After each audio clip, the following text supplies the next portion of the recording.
Eu son Alberto Carou, do restaurante O Curral do Marqués, aquí en Taragoña, Rianxo, e únome á tripulación Pesca de Rías.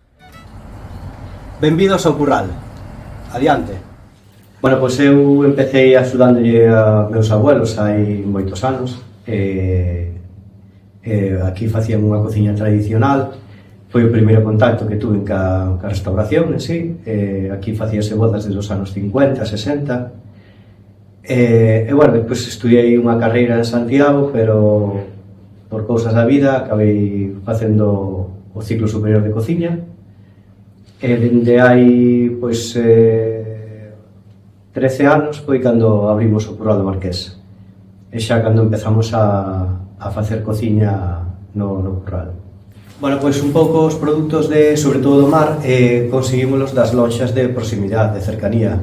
A lonxa de Ribeira, a de Rianxo, e a veces a de Cambados, no caso da Vieira, e depende un pouco do produto que este de temporada. Si está o de bar aberto, podemos traballar a volandeira e o choco, si é o xeito ca xouba e outros produtos. E dispois, cando necesitamos, a veces recurrimos tamén a burela, celeiro, para conseguir o bonito no verán, a pescada, etc. Hoxe vamos a facer unhas ameixas á mariñeira. Neste caso temos unha ameixa babosa, ca súa etiquetiña. Vamos a procurar tamén dunha cebola, tomate, foriña, un viño blanco seco, sal, pementa, azafrán e unha folliña de loureiro. Esta receta en concreto pois é unha receta que se leva facendo na casa de meus avós desde hai máis de 50 anos. A primeira persoa que a facía era María Pilota. Era unha muller que traballaba con miña abuela, unha muller daqui de Taragoña, da aldea. Sin darse de conta facía como unha especie de salsa subís, pero a galega. En vez de utilizar manteiga, utilizaban aceites, e en vez de tostar a fariña na tarteira, botaban ya a fariña ao final, despois de cociñar, para espesar. Bueno, ahora estamos pochando a cebola e o tomate cunha folliña de loureiro, botámoslle o azafrán, bien de azafrán,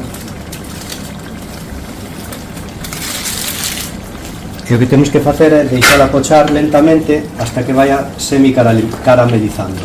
Ahora que unha vez que temos todo pochadiño, imos a quitar os loureiros, a folla de loureiro que temos. Temos que ter cuidado a hora de salar o pochado, porque a veces a ameixa ten moita salinidade. Depende da época de chuvias ou se é de época seca. Eu prefiero despois rectificar de sal no plato.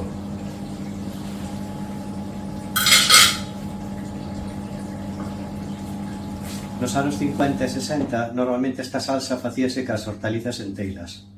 E a partir dos anos 80, finais dos 80, cando se empezan a procesar, ca nova moda de texturizar as salsas e todo eso. Pero antiguamente servíase, pois eso, cos anaquiños de cebola e tomate, e ligados cun poquinho de fariña e comiño. Ahora que quedaría botarlle un viño bodello, porque non ten tanta salinidade como o albariño, engadiríamos un poquinho de viño e fariña, e imos xogando ca textura, hasta ter a textura que nos deseemos. Ao final, botámoslle un pouquiño de ceboliño ou prixel.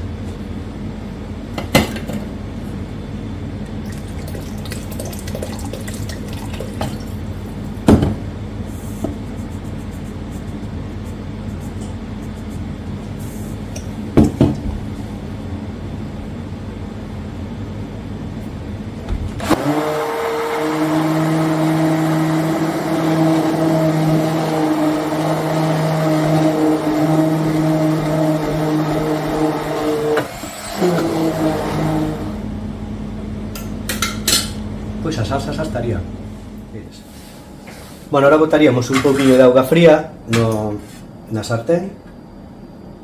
Podes abrir en tarteira, en calquer tipo de recipiente. Para min é máis cómoda a sartén. Empezamos a quentar.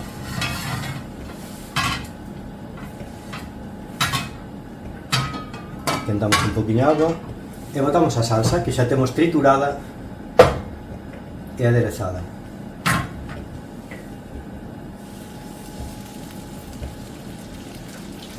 Canto máis lle botedes, máis espesiña vai estar a salsa. A min gustame que teña unha consistencia a salsa. E agora botaríamos a salsa.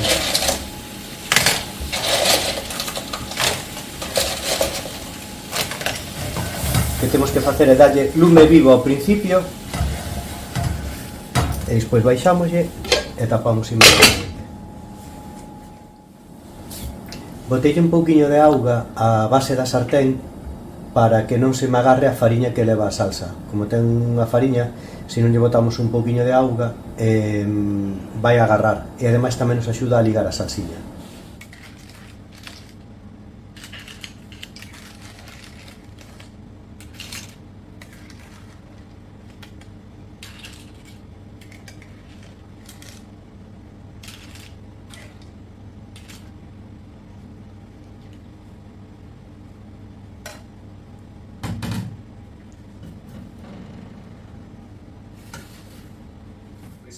Recomendo que se coma máis peixes e moluscos nas casas, porque as técnicas de cocción que se poden facer cos peixes e os moluscos son moito máis rápidas e sinxelas que, por exemplo, con algunhas carnes. Por exemplo, a veces os moluscos con solo saltealos un pouco nunha sartén un pouco de espaguetis xa queda unha cena perfecta. Por exemplo, se vos dá pereza ao mellor limpar un peixe ou non sabedes, sempre lle podes pedir ao voso peixeiro ou peixeira que vos lo limpen e que lo deslomen por si hai nenos, para non atopar espiñas. Nada, pois unha elaboración rapidísima cos peixes. Un sardo, por exemplo, unha pataquiña panadera, ao forno, o peixe enteiro, uns cortes ata a espiña e ao forno, un pouco de cebola, allo e prixel e pista. E non manchamos na cociña. Moitas gracias pola visita e volveré cando queirades, aquí estamos.